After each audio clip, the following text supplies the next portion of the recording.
भारत में वो क्षमता है कि भारत ग्लोबल फूड बास्केट बन सकता है। हम लोगों के लिए कुछ विषय जो कि चिंता के विषय रहे थे, उस पर हम लोग मजबूती से काम कर रहे हैं। सबसे बड़ी चिंता हम लोग की रही थी कि जिस तरीके से पोस्ट हार्वेस्ट लॉसेस होते हैं, उसको हम लोग कैसे नियंत्रित करें।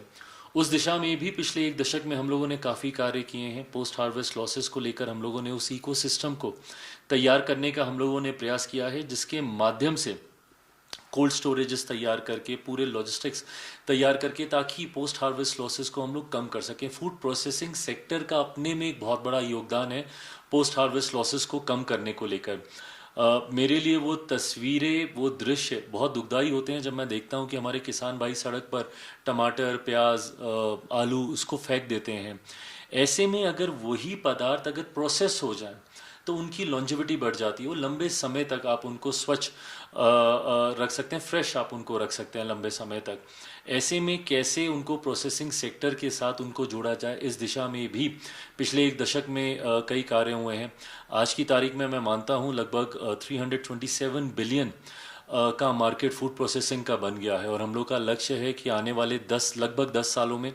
2032 तक हम लोग इसको दुगना कर देंगे। तो धीरे धीरे फूड प्रोसेसिंग सेक्टर काफ़ी तेज़ी से बढ़ने का काम कर रहा है, और मुझे लगता है जितना ये सेक्टर मजबूत होगा, जितना ये मजबूती से बढ़ेगा, उतना